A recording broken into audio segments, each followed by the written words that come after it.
Welcome, everybody. Baruch Hashem, here we are for our SAI 5781. I'm in it. Okay, I'll get shorter. That works too. No, just twist it like that. There we go. Thank you. Okay, so Baruch Hashem, here we are for SAI 5781. And we are preparing. I know we're a bit early, but we are preparing for Pesach because the whole wide world is preparing for Pesach. I'm sure we're feeling it in all ways, shapes, and forms. So we are here to discuss. We're here to kick off our first event for SAI for sphere transformation. Last year, due to the current pandemic status, we were all stuck at home and we were all trying to figure life out. So our program last year was called Make It Count, and how to make our time count. So this year, what we're doing is we are doing our regular sphere transformation, which entails reading from the HaOmer counting booklet from Rabbi Simon Jacobson on a daily basis. Everyone's invited to join, and we are providing everybody with a journal, so you can have that, and a pen and journal at least once a week.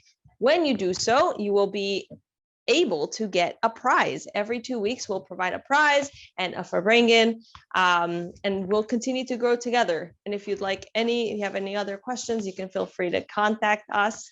I also want to say a huge mazel tov to our SAI director, Eliana. She's a Kala. Mazel tov, everybody.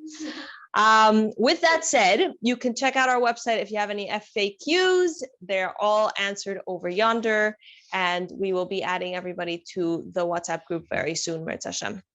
So this past year, for our 8-year anniversary, we had an incredible event where we had a trivia Kahoot. And one of the questions on our trivia Kahoot is actually relevant to our speaker today. It turns out, by Hashgacha Pratis, we did not have this planned originally, but that's how it always seems to work out, that we are lucky to generally always do our kickoffs with Rabbi Glick. So he became known as our kickoff rabbi. So thank you so much, Rabbi Glick. We are so lucky to have you and can't wait to enjoy this incredible farbrengen. Thank you. Okay, thank you again for the opportunity once again. So, kickoff rabbi, I never thought I'd ever have a title that sounds so sport oriented, because that was never my forte, but I'll take it. It's the only kickoff I'm ever going to be appointed to. So, Pesach is, what are we saying davening for Pesach? Zman Cherusenu, right? Time of our freedom. What happened on Pesach? We went out of Egypt, and when we left Egypt, it was with a very specific objective and a very specific direction, which was Tavdon Es Elokim Bahar Hazeh. We're going to Har Sinai to get 10 utterances, 613 commandments, and a book of rules that's this big. So which part, now if we stop and take a look at any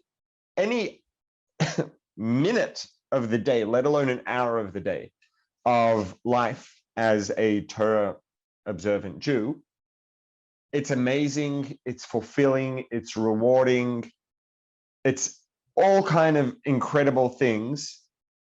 But freedom, yeah, I don't know if that's the word I would choose to describe receiving the mitzvahs and Shulchan Aruch and etc. Right, so the question is, what is freedom? Because when we say this is the festival of freedom and this is the time when we went and began our journey from Mitzrayim to Har Sinai to get the Torah, obviously it is freedom. We're not questioning the validity of that. We're questioning now, we're going to have to understand what really is freedom. And maybe we'll open it up to suggestions. And the truth is, when it comes to freedom, it's not, I think there are lots and lots of responses that are all going to be equally valid, because freedom can legitimately mean a lot of different things, and I don't think there's necessarily one that's more true or less true. I mean, there are some things that, obviously going to be debatable, but I think there are many, many legitimate true responses to the question of what does freedom really mean. And there's going to be one specific one that we're going to focus on, or that I'm going to focus on, but does anyone want to suggest what freedom means? Anyone? To be able to be your truest self. You had to ruin it and jump right to the point right away. That's my sweet. Right. So, and you know, it sounds good, but I want to talk about that in a little more detail, because the truth is, you know, it sounds nice to say, you know, our ability to be our truest self, and it sounds nice and inspiring and warm and fluffy and everything else. But it's actually a lot more than that. The fact that living true to ourselves, to who we really are, and I want to talk about this at a couple of levels, at a philosophical level and at a biological and natural level. It's profoundly important, and it really, it impacts us and has the ability to affect us. And I hate the fact that these words have become so cliched, and there's so many words like this that are such effective words to communicate specific things, but they've become so cliched and overused that it's like a shame to use them. But really, at a very existential level, this freedom, it has a very deep impact and affects who we are. It affects our existence and affects everything about our lives. It affects us physiologically. It affects the things that are in our blood. It affects our well-being. It affects, you know, our physical health, mental health, emotional health, everything, really. And, you know, just to sort of illustrate and get a bit of a feeling for it before we narrow in and talk about it in terms of ourselves, right? If you picture a free animal, an animal that's living free, what do you picture? What do you picture when you think of an animal that's living free? Grass. I know, meadow, blue sky, and wild. Right. And what about the actual animal? What animals? Small. Sorry? I mean, it depends on the animal. I'm thinking of a cow. Running without any instruction. Nice. But they probably have to deal a lot with, like, you know, predators, and, like, you know, it's a lot harder, like, you know, survival wise. Yeah, that's exactly the point. And that's why, you know, it's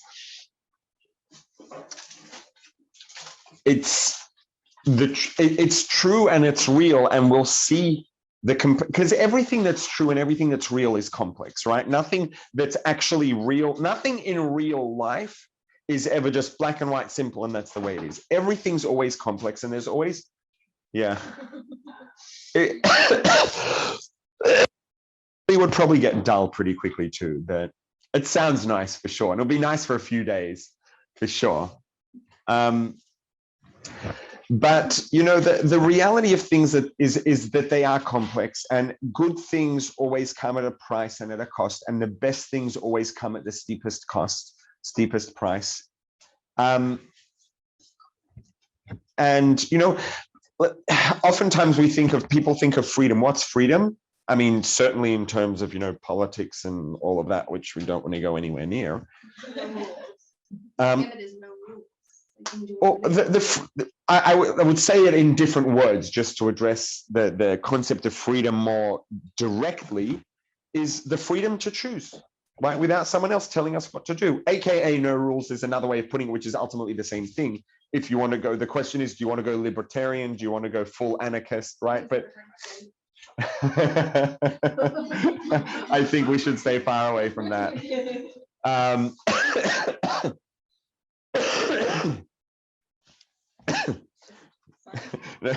I can handle it. Right, but freedom, that's not the only kind of freedom, because there's freedom, which means, you know, the ability to choose what we want without someone telling us to do, without anyone telling us what we have to do and what we can't do, etc., which is probably the most obvious and literal thing that freedom refers to for most people. But let's go back to the animal, right? Because we have a very specific image of what an animal that's living free looks like. right? It's in the wild, it's in the grass or in the jungle, depending on its natural habitat. It's running, it's eating.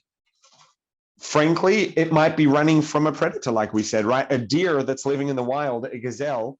I mean, most animals, except for the apex predators, except for lions and tigers, depending whether you're in the plains or in the jungle, are at times going to be running from something, right? So an animal that's free, we picture them, one of the first things that probably comes to mind is running, because that's what animals do in nature, they run.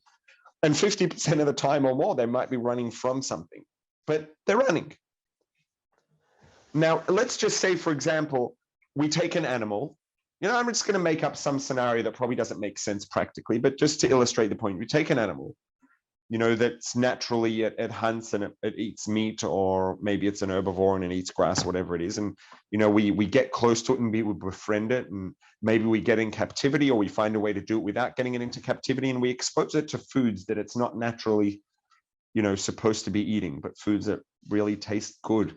Maybe we, teach an animal that eats meat to eat meat that's, maybe, sweetened with sugar or who knows what, right? But cheesecake, maybe like a calf, we just gave away a lot about ourselves. The first thing that came to mind for me was meat, and for you it was cheesecake. Which is funny because I don't like cheesecake. That's it. So, right, and let's say that we take this animal and we expose it to this food that is not natural for it to eat, and it tastes good. And so after a few exposures and after sort of trying it a few times, it starts to develop a taste, same way that we would. And then you take this animal and, and every day you come to where it lives, I don't know, and you put out a pile of this food, a pile of this sweetened meat or cheesecake or whatever it is, and these animals in the wild, and it tastes good and it's sweet, so they come when you put it out there and they eat it. And it's not that great for their health, and maybe they don't go hunting as much and they don't run around as much, and their joints start to get a little bit stiff and they start to get a little bit out of shape and lose interest in the things that are natural for them to do, and they don't really fulfill their role in the ecosystem anymore because they're busy getting lazy and eating this food that's making them have a food coma afterwards because full of sugar. What was that? Yeah, exactly. That's exactly the point. I mean, that's where it comes from. I'm just I'm taking what we can all relate to in one form or another and just putting it on the animal. Now, the image you have, this animal, no one's forcing it to do anything, right? No one's forcing it to eat this food. It's choosing to eat it because it tastes good. But is this the image that you have in your mind of an animal that's free? It's not at all. Technically, the animal's free, right? It's living an anarchist life. No one's telling it what to do. It's doing exactly what it feels like, when it feels like. But this isn't the image we have of what a free animal looks like, and there's a reason for that. And that's because this animal is not living true to its nature. And we can take another example, which is animals in captivity. Now the reason I chose this example was because here the animal truly is free, technically speaking. No one's forcing it to do anything, but this is not what a free animal does. Is it free? Technically, yes, but it's not the image we have in our mind of a free animal, because it's not the way that a truly free, this animal has been, it's been, I don't know what the right word would be, but it's been spoiled. We've affected it. We've gotten it into bad habits and trained it with bad habits that are stopping it from living true to itself in the way it's naturally supposed to. We could take animals in captivity to take it to more of an extreme, just to illustrate the idea, all the way. Animals in captivity, I mean, they have nutritious food at the perfect frequency, right? When they feed, I mean, it depends. The zoos might feed the animals more on the schedule of what the visitors, the guests, what works well for guest admissions and ticket sales and for the well-being of the animal. But hopefully they feed the animals at a schedule that's somewhat good for them. They have, free dental, they have medical care, they have all their needs met. Life in the wild, even for an apex predator, even for a lion and a tiger that are not hunted by anything. Yeah, lions maybe by hyenas if they're on their own, but life's really, really difficult out in the wild. You know, lions can go hungry and thirsty. And even for lions that are apex predators and they hunt in groups and they can, you know, really, they're good at hunting. But the prey is not always abundant when they're hungry. And even when it is, it's not easy, even for lions, even for a group of really effective hunters of lions hunting as a group. It's still not easy to catch prey. You know, the animals that they're hunting are very experienced at running for their lives, quite literally, and they're good at it. You know, and the vast majority of times that lions chase an animal, the animal gets away. They can go hungry, they can go thirsty. Their habitat tends to be quite dry, and a lot of times they get their hydration from meat. And if the hunting's not going well, they get hungry, they get dry, they get dehydrated. They live out in the sun. Even lions can get attacked by hyenas if they're out on their own at the wrong time in the wrong place, let alone any other animal that, you know, if you're talking about an herbivore, like they're being hunted by every carnivore that's around. Life's really difficult. You know, animals don't have a very long lifespan out in the wild, a very long life expectancy. If you would take a hypothetical life expectancy of these animals, you know, I was at a bear show with my kids a couple years ago, and I think they said for this breed of bears, species of bears, whatever it was, I'm guessing brown bears, I'm not sure. I don't know what kind of bear it was. Anyways, they said that in captivity, not in captivity, because it wasn't a zoo. This was like a family that had been raising bears like for generations. And these weren't your typical animals in captivity. I mean, the people who were doing the show were sharing ice cream with the bear, and like the bear was eating the ice cream and then they were eating from it. It wasn't my cup of tea, but you know, these were bears that were truly loved and well cared for. And these bears lived for, like they said, I think their life expectancy living here, and it wasn't in captivity. It was, for them, it was part of their family, and they really were. It was something like 30 years, and out in the wild, it was like 5. And the reason the bears are living for 5 years, their average life expectancy for 5 years, is not because they're less healthy. They're plenty healthy out in the wild. It's because sooner or later, they're going to get eaten by something. Or, you know, they're going to get injured. Something's going to happen. So the hypothetical healthy life expectancy of a healthy animal in the wild is very different to the actual real life expectancy, because the real life expectancy expects that, give or take a few years down the road, almost every animal is going to get eaten sooner or later, including lions and including tigers, which are apex predators. So they don't have any predators technically, but, you know, life's tough out in the wild. And so living out in the wild is, first of all, it's very dangerous. It's extraordinarily hard work. You know, on the occasion that they do get lucky and actually, you know, get some food to eat, they have, first of all, just think about how hard they worked just for that one catch, to catch that food. And then for every time they catch, they probably hunt 20 times that they don't catch something. So they have to chase and run and hunt 20 times for every meal that they actually eat. And the numbers, I don't know, I'm making up 20, but it's a lot. And they're always at risk. Life in the wild is difficult. It's dangerous.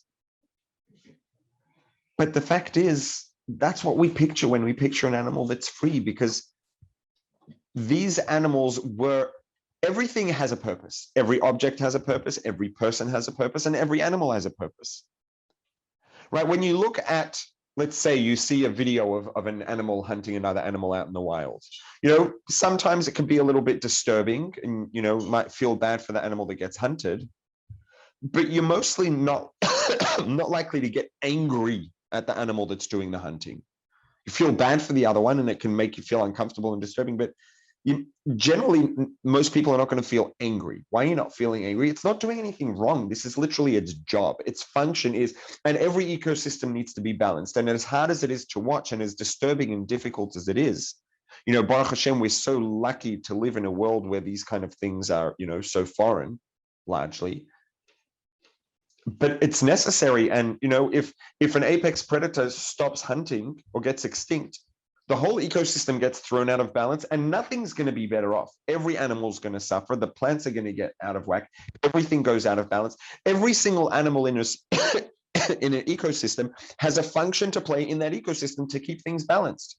And an animal, when a predator is hunting for food, it's literally doing its job. That's what it was created to do. It was created with the instincts and the anatomy and the physiology and the tools to do that. And it was born and trained by its parents to do that.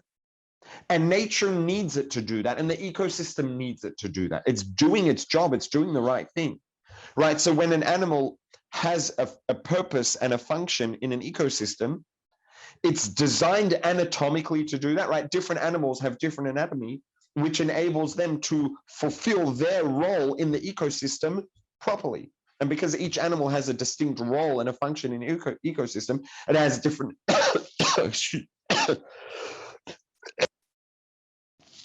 different anatomy and different physiology. And they're supposed to do the things they do. They might be disturbing, but you don't get angry. It's literally doing its job. It's not doing anything wrong.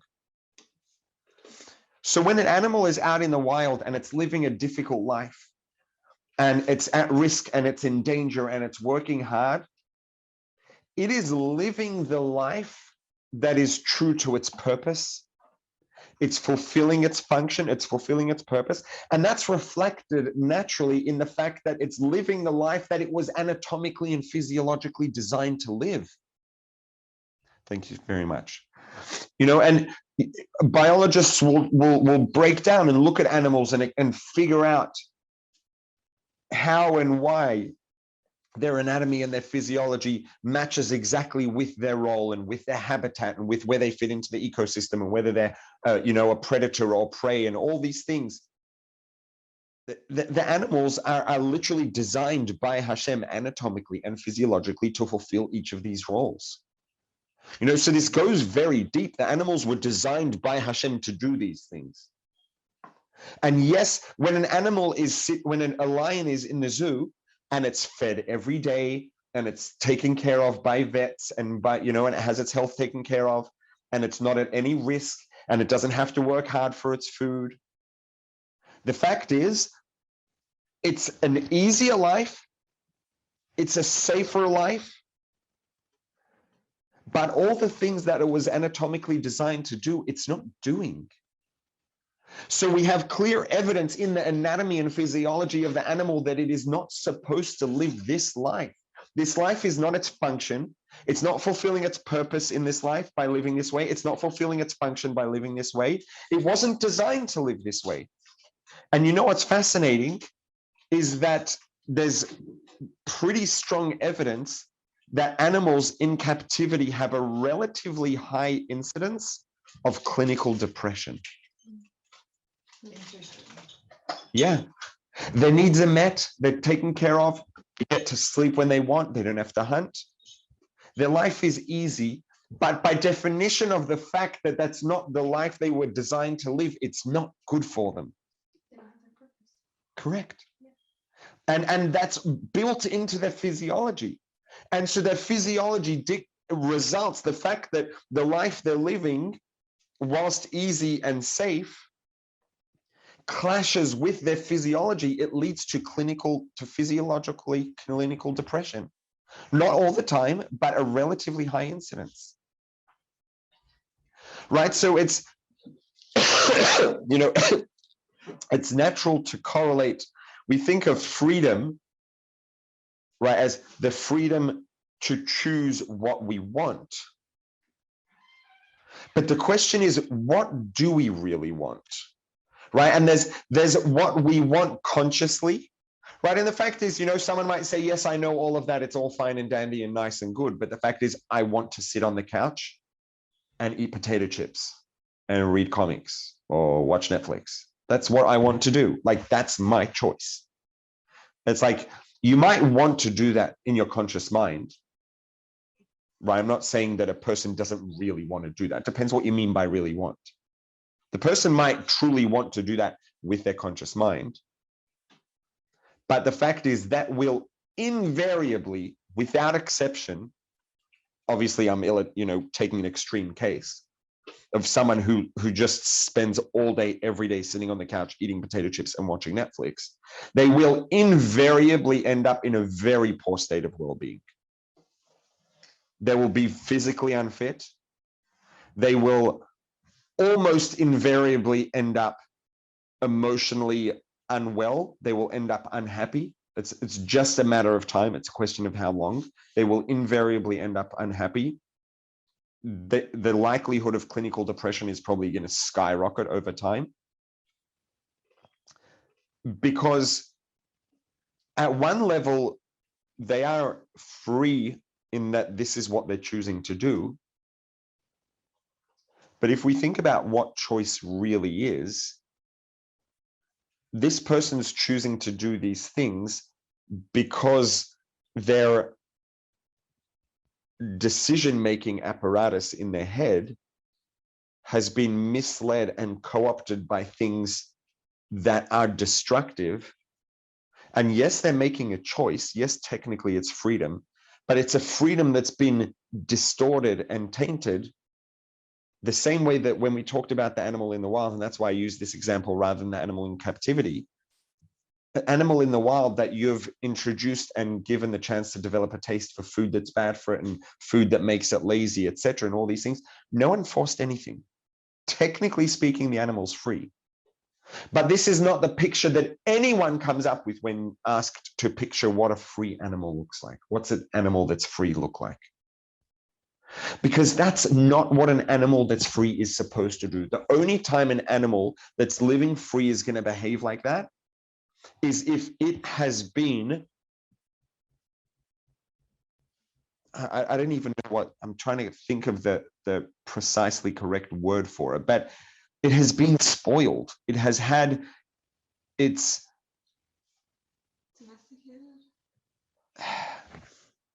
domesticated. I would include a lot of that by definition, but domesticated is not quite the word I'm looking for.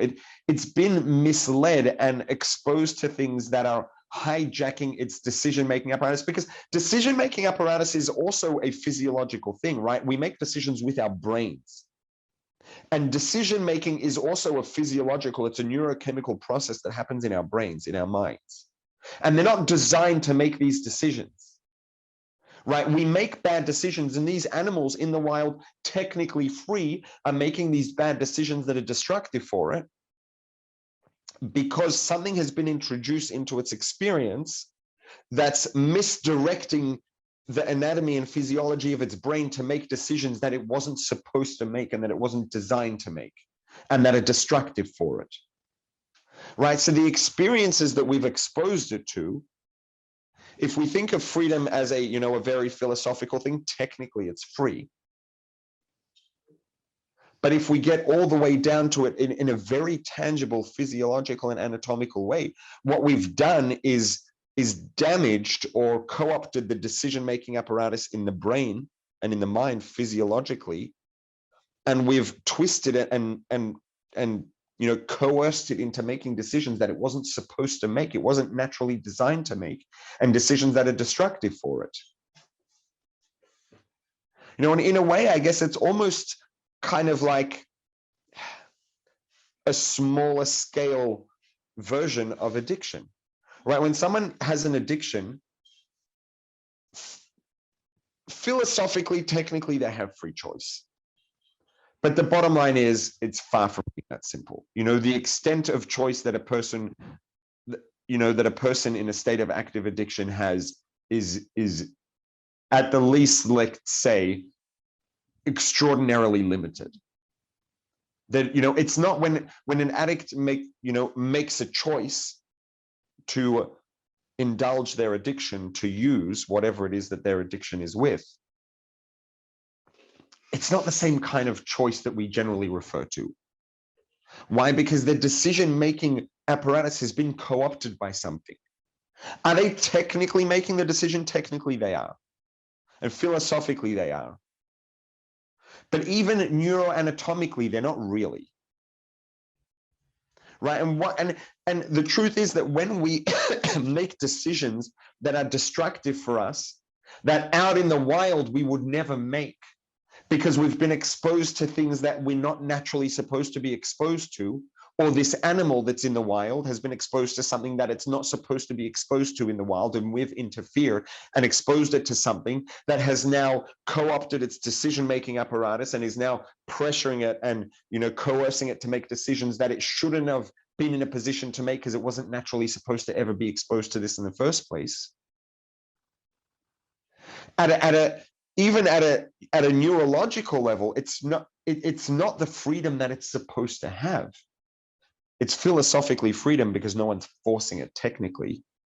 But the fact is that the freedom to choose, as it was designed to function naturally in a natural state in the wild, is not what it's doing right now.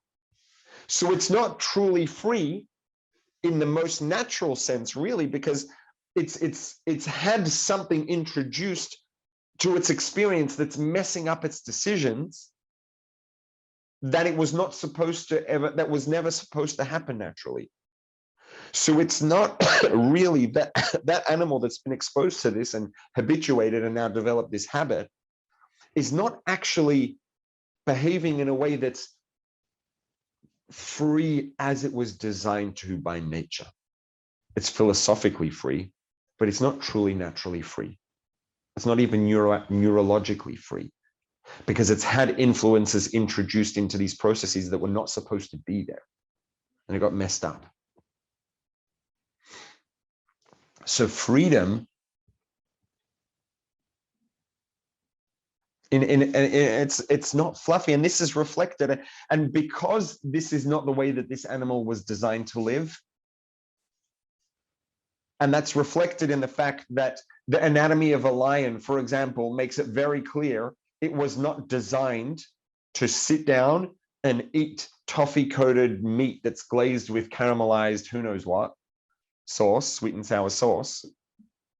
And, you know, it develops a taste and it enjoys it, and sit there and eat tons of that and just, you know, get unfit and gain weight and get stiff joints. That's not what a lion was designed to live. And you know what's going to happen? The likelihood of that animal ending up depressed clinically is going to go from minuscule out in the wild to quite high. It's going to be unhealthy. Philosophically, it's free technically, but it's not really. And it's a freedom that is not the freedom it was designed to live. And it's reflected in the shape of its body. It's reflected in the behaviors that it was taught by its parents. It's reflected in its instincts. It's reflected in the way it thinks and the way it naturally behaves and the way it reacts to things and its natural sleep cycle. It's reflected in all of those things. And all of those things are not being matched and not being utilized in this new lifestyle. It's not living true to itself because its ability to think and behave freely in the way that it was naturally designed to has been messed up. And it's not going to be good for the animal. It's not going to end up healthy for very long. It's not going to end up happy for very long. Exact same thing is true in people. You know, talk about spiritually, even just physiologically, you know, there are many reasons that are spoken about in Torah about what a person was created for, what we created for. But one of the things that we were created for, it says, is to be Hashem's partners in creation. Hashem created the world in a state in which it was ready for us to complete it. What does it mean to be partners in creation? Partners in creation means that we create. If we don't create, then we're not partners in creation. We're partners with the creator, but we're not partners in creation unless we're creating. And it literally says to be shutfim b'maaseh bereshis, to be Hashem's partners in creation. So we're supposed to be creating something. Now, what are we able to create? We can't create anything. Because creation means, the word create means to make something that used to not be there. That's what creating means. Right? When you say that someone's creative, what does it mean that someone's creative? It doesn't just mean that they're talented or gifted, because there are lots of people who are talented and gifted and not creative. Being creative is a very specific gift and talent. And when you say someone's creative, it means that they're able to come up with novel ideas, imagery, concepts, phenomena, whatever it is, they're able to come up with novel things that people haven't come up with before, right? People who are talked about it, described as being creative, are often artistic. People can be creative also in thought. But being creative very specifically means coming up with things that weren't there before. That's what creative means. If you take something that was already there and make it better, that's also a talent, but it's not creativity. It's maybe analytical, it's improving, it's not creativity. Creative means making something that wasn't there. So what are we able to literally create? Because even a creative person is not literally creating. Time. So to create means to make something exist that used to not exist. Now we can't do that with mass and energy. We can't bring matter into being, right? That happened once and it hasn't happened since, and it can't happen since. It's the laws of thermodynamics. You can't, in a closed system, which the universe is one, mass and energy can be neither created nor destroyed. You can change it from one form to another. You can't create or destroy anything. So what does it mean to create? We can introduce one more thing here that's going to bring it all together. If we're saying that creating means being Hashem's partners in creation, it makes sense that that's going to be related to something else we know about our connection with Hashem. And very early on at the beginning of Bereshis, mankind is created, B'Tselem Elokim, in the image of Hashem. It makes sense that if among all animals, we are the one that's created in the image of Hashem, makes sense that that's going to have a lot to do with the fact that of all the creations, we're the one that's here to be Hashem's partner in creation. It makes sense that the fact that we're in the image of Hashem might be a part of that which makes us able to be his partners in creation. So the question is, what does it mean that we created in the image of Hashem? You know, Hashem doesn't have a face, Hashem doesn't have arms or legs or anything else. So Rashi says, you don't have to look very far. Rashi, when it says that we're created in the image of Hashem, Rashi says that means with the ability to understand, the ability to think. And if you were to ask, it's fascinating, because if you would ask a biologist, what's the thing, there's a couple, probably two or three, the traits that make humans stand out from all, in their language, other animals. It's articulate speech. It's the ability to understand abstract ideas, both of which are related to consciousness. What's that? Discernment. Discerning. Well, that has to do with thinking, abstract thought, understanding, right? Because animals can think. They can understand certain things, but they can understand concrete things. And, you know, there's just like a super fascinating example is there was some crazy research I heard about. It was so interesting. There was these, you know, these three-dimensional puzzles that they give people. It's like you have to try to like get one piece out of the other piece or whatever it is, these things that they're really, really hard. And they found that if you were to, you know, give one to a chimp and it's starting to work with it, and you give another one to another chimp, each one's going to come in and they can see each other and each one's just going to do its thing and try to figure it out. If you put two people in a room and you give each of them one of these puzzles, or you put someone in a room and you give them a puzzle and they're trying to figure it out, and another person comes in, and imagine that you're that person, you walk in and someone gives you one of these things to do. What's the first thing you're likely to do is look at the other person and see, like, what are they trying to do? What's going on? And if you see this person trying all these weird things and working so hard to try to figure out how to get it out, it could be that if you would just look at it and walk into the room yourself and look at it, you'd try a couple things and get it out in 30 seconds. But because when you walk in, there's someone else who's working so hard and trying all these like twisted things, you're naturally going to think, and this is in the data, it's fascinating. People as a rule generally will think oh, obviously, like it's really complicated and they've tried all the basic stuff and it didn't work. Otherwise, they wouldn't be doing this. So now I'm going to try all this complicated, weird stuff as well, because obviously the basic stuff doesn't work. And sometimes the chimps end up getting it faster than people because they don't make that cheshbonis. And just because the first chimp's trying something twisted, the other one comes in, it tries to figure it out, but it's not able to think abstractly. Okay, well, that one probably did this. That's already abstract thought. You're thinking about ideas. Humans are the only ones that can think abstractly in that way. And a lot of times it ends up getting us messed over. Right? But the ability, and Rashi says, lahaskil, the ability to think about ideas, abstract thought. Animals can think, but they can think about concrete things. They can't think about abstract thought. They see something, they want to do it, they think about how to do it. They can't philosophize, they can't stop and think about what this one's thinking and that one's thinking, at least not consciously. And so the ability to think abstract ideas means we can have a sense of moral right and wrong in a way that animals don't. We can have a sense of purpose, a sense of, I really want to do this, but it's not the morally right thing for me to do, and therefore really I should do that. We can have a sense of ethics. We can have a sense of morals in a way that animals can't. That is Tselem Elokim. Tselem Elokim, Rashi says, is the ability to think and understand abstract ideas, which includes morality and ethics and right and wrong. Now, what that means is that we can be in a situation in which we would naturally and instinctively behave a certain way. And that's the way that we should, the trajectory that we should naturally follow is based on our instincts and our emotions. And so that's the natural direction and course of events.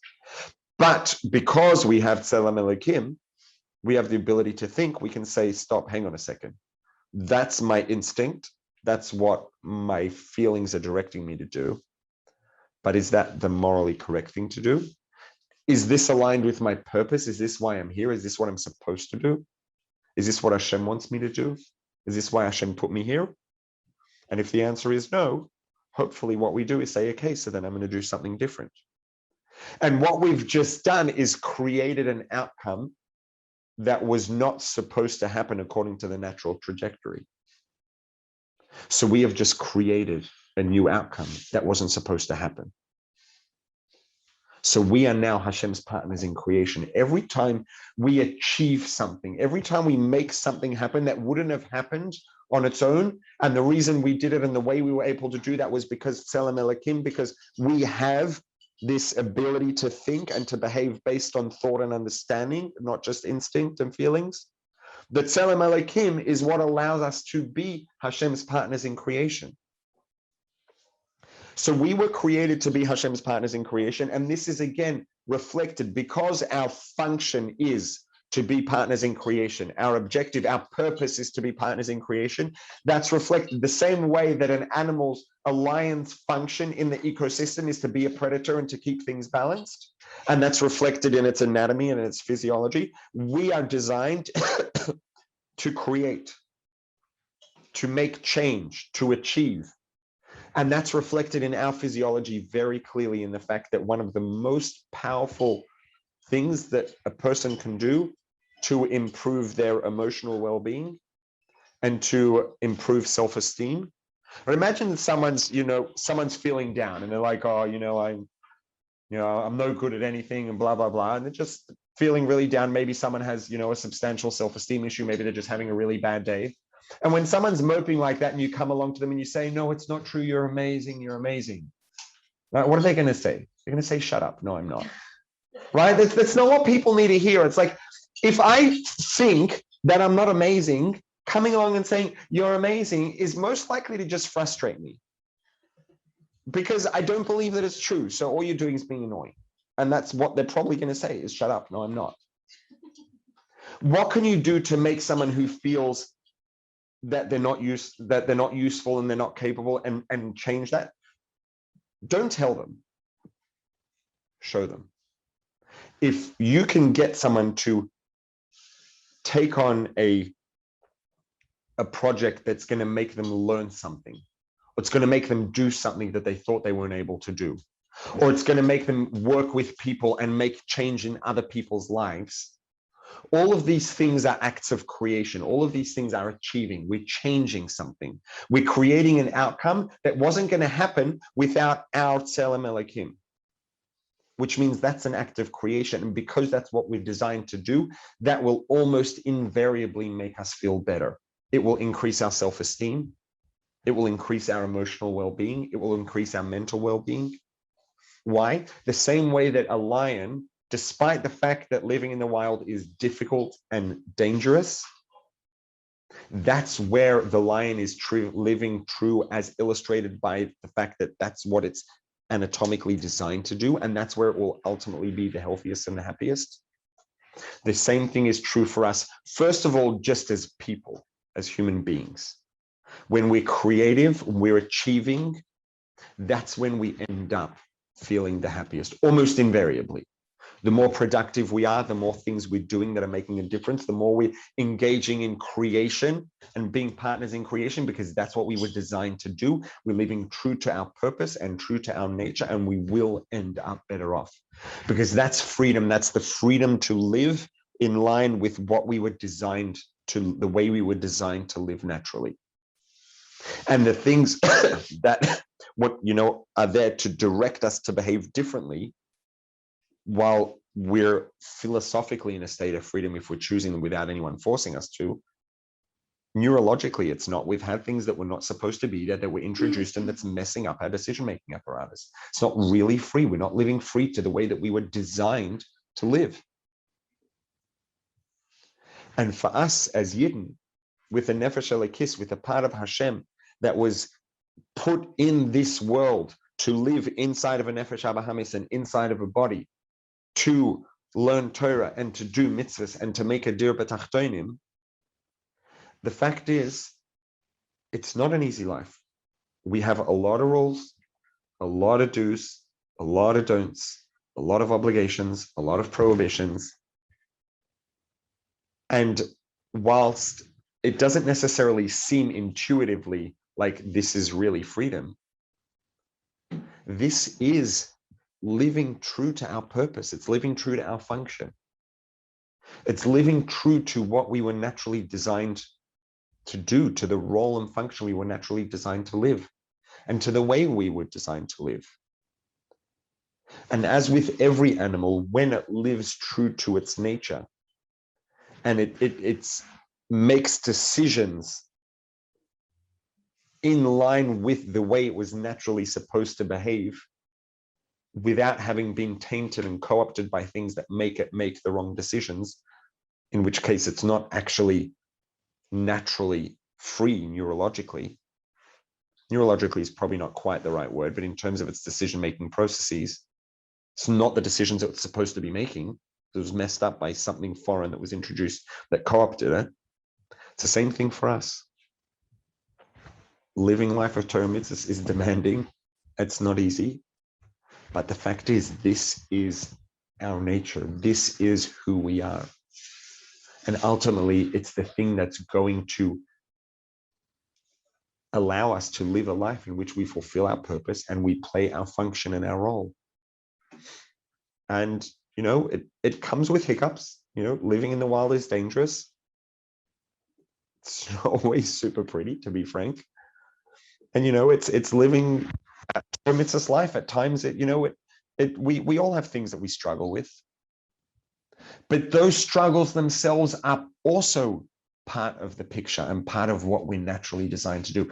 When animals in the wild struggle and they have to run for their lives, that running for their lives is what keeps them fit. It's what keeps them healthy. That's what they're designed to do. And if they weren't doing that, they'd end up unfit, they'd end up unhealthy, and their likelihood of ending up clinically depressed would go up astronomically. So yes, they're running for their lives, but that's the way they're supposed to live. And in running for their lives, they're living free and true to who they are and what they are. And if they manage to escape with their life, they'll be healthier for it.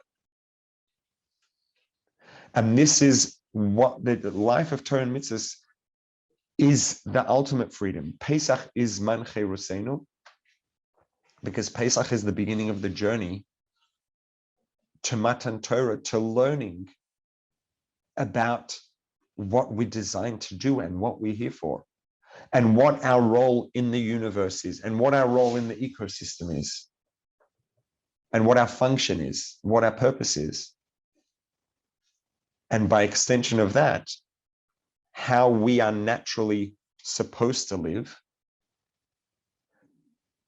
and the life that's going to be the most truly free of being co-opted and free and true to who we really are and what we're naturally designed for. And just to take it, a step further, and I've got a couple minutes left. The Pesach Seder at the Arizal's Pesach Seder, the Arizal was ecstatic in a way that he never was any other time of the year. The Arizal was more joyous at the Pesach Seder than he was on Purim. He was more joyous at the Pesach Seder than he was on Simchas Torah. The Arizal had an unmatched joy, specifically at the Pesach Seder.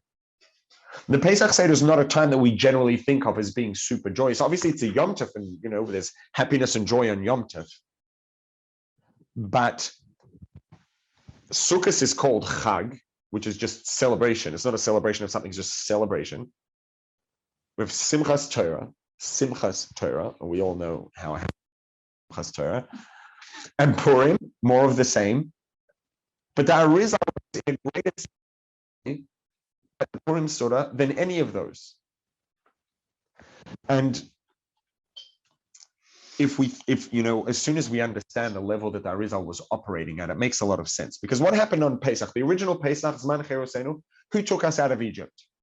We say in the Haggadah, wasn't a shliach, it wasn't a malach, it wasn't an angel, it wasn't a godly entity, it was God, period. Hashem himself took us out. And what happens every year on the Yom Tov? We know that in the Megillah it says, HaOmer Eila Nizkarim Menasim. These days will be recalled and done. And what it means, the pshat is that we will recall the story every year and enact it when we do the mitzvahs of Purim. But the Mizrach Magid said, Nizkarim Menasim means these days are recalled, Nizkarim, and when we recall them properly, the way that we're supposed to, na'asim, they actually happen again. And whatever spiritual state the world was in at that original time is refreshed and renewed when we recall it properly by doing Yom Tov properly. So at the Pesach Seder, when we're at the Seder and we're connecting with the Yom Tov and with this message, and we're doing, really getting into the Pesach Seder and experiencing it properly, Hashem, the Hashem himself who took us out of Egypt, that an angel wouldn't have been able to take us out of because it would have been too much and the angels would have been overwhelmed by Egypt. The only entity that was capable of taking us out of Egypt was Hashem himself, Hashem's essence. No layers, no angels, just Hashem. That same just Hashem is present at our Pesach Seder. Equivalent to level of Kesser? No. This is Atzmos. This is like way, Kesser is like, like all the way down there, like way down. It's Atzmos, and that's at the Pesach Seder. And so the Arizal, who was in touch with that, was just like over the moon, because it was like, whoa, this Atzmos isn't at Simchas Torah and Purim the way it is, the way Hashem took us out of Egypt, and he is at the Pesach Seder. And that's ultimately who we are. Who we are deep down inside is a part of Hashem. It's a part of Atzmos. And at the Pesach Seder, we are exposed to and in the presence of our true source, of who we really are, where we come from, and what we live to connect to and to become one with again. And that's the ultimate state of freedom, connecting to that and becoming one with Atzmos, which we do to a degree every time we learn Torah. And we do that to a degree every time we do mitzvahs and every time we help people, etc. That is our truest, ultimate freedom. That's the epitome and the essence of living true to who we are. And so the Pesach Seder is a time when we experience the objective of what we're here to do, and we're in the presence of Atzmos. And that is the epitome of the natural state that we're supposed to live in. And that's why the Arizal was in that state of ecstasy and joy. And that's what the Pesach Seder, ultimately that's what's happening at the Pesach Seder. And we have the opportunity, if we can, amid all the preparations and craziness and everything else, and the truth is, in a way, with all the challenges that come with having Erev Pesach on a Shabbos, it also sort of, in some ways, it can be stressful, but it also means that we're not spending the whole Erev Pesach cooking and frantic and crazy, because Friday had to take that role and be cooking and frantic and crazy. And there's only so crazy you can be on Shabbos. You're not even allowed to prepare for Pesach on Shabbos. You can't start preparing the Seder until Shabbos is over. So it sort of creates that space for us to be able to think about what's going on and what this is all about, and to really come into the Pesach Seder in that frame of mind, and to really nizkarim manasim, and to really engage with the Pesach Seder and experience it properly, and to be in the presence of Atzmos, and to be able to, really take advantage of that, and to be in that state of cheiros, of freedom, living to the ultimate truth of who we are and why we're here, and to take away from that, and to take that freedom with us for the whole year. Chaim, kosher freilich Pesach. Thank you so much. Thank you. On behalf of all of us, Oh, I would wow. like to thank you and present you with this incredible Thank you. paper. Wow. Thank Looking you so forward. much Thank you for very being much. our kickoff rabbi. Thank you. And thank you for the title. Like I said, it's the only kickoff I'll ever be requested to participate in. Thank you. I have a Oh, question. yes.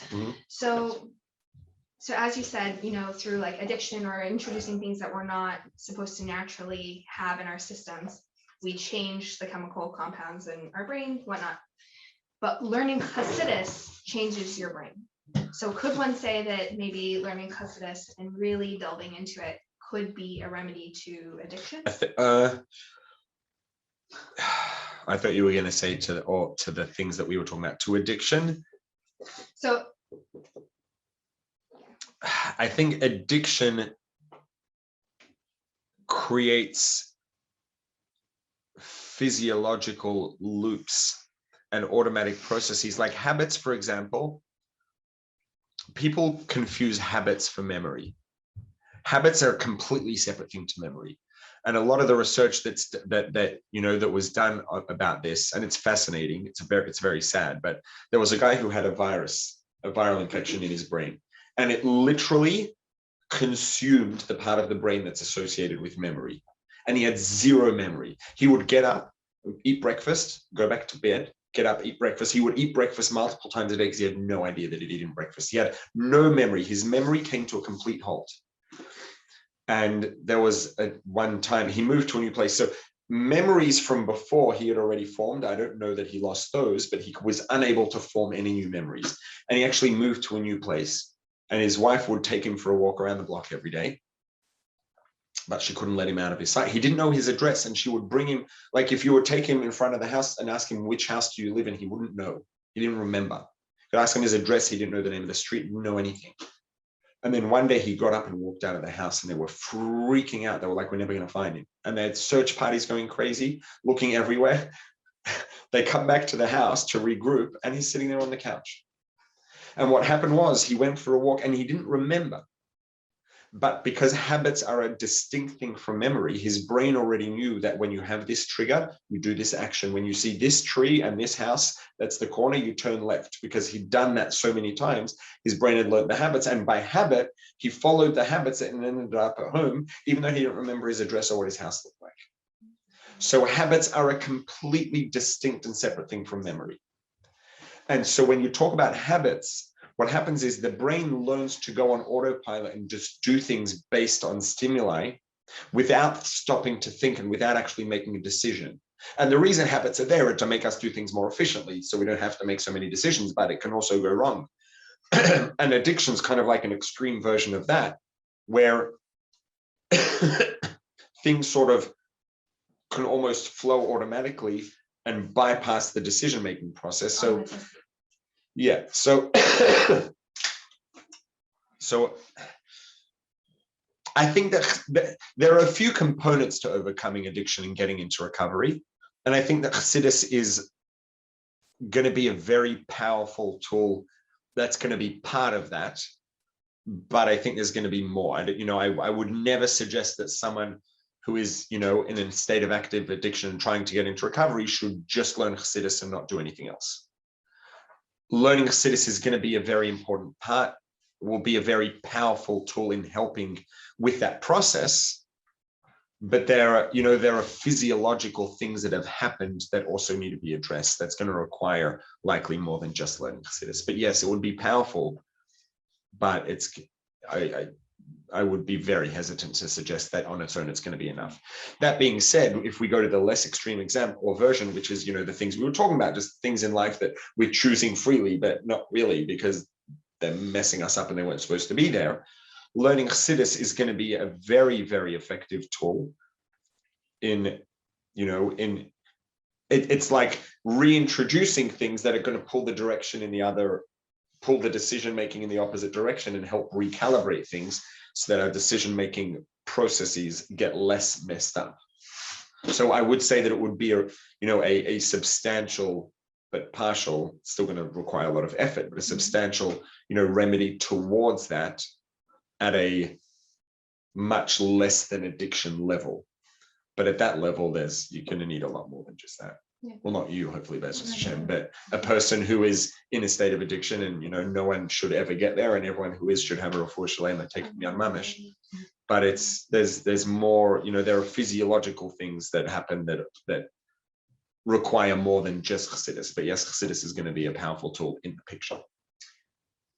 So to take that in the sense of feeling our own freedom, we can only truly feel our own freedom once we remove these things that are sending us in the wrong direction. Like once the animal in the wild starts eating cheesecake and sitting on the couch, then it can go back to doing what it needs to be doing. Does that make sense? Yeah, I think it's a little bit more complex though here, because part of our purpose is to struggle with things.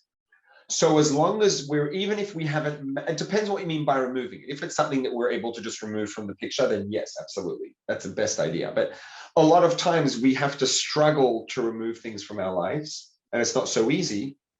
But that struggle in and of itself, as long as we're in the struggle and we're working on it and trying, that struggle is our purpose. So we are living free and true to ourselves if we're in the fight, because we're designed to be living that fight. We're not designed to have won the fight, right? We're not designed to be perfect. We're designed to live a life in line with Torah and striving for perfection. And as long as we're putting in the effort and struggling with those things, that is living true to our purpose, as long as we're actually really trying. So the process of doing that is the freedom that we're speaking Correct. of. Basically, doing our best to live a Torah true life is the ultimate freedom, because that's what we're designed to do. We're not designed to be post the achievement of perfection. We're designed to be doing our best. And as long as that's what we're doing, we are living 100% true to ourselves, because that's our function in the ecosystem, is to try our best to do the best we can according to Torah mitzvahs. And not be a perfectionist. Don't allow perfection to get in the way of excellence. Ooh, That's a good. quote from a very, very dear friend of mine's father. And it's one of the wisest things I've ever heard in my life. That's good. And it's one that I struggle with.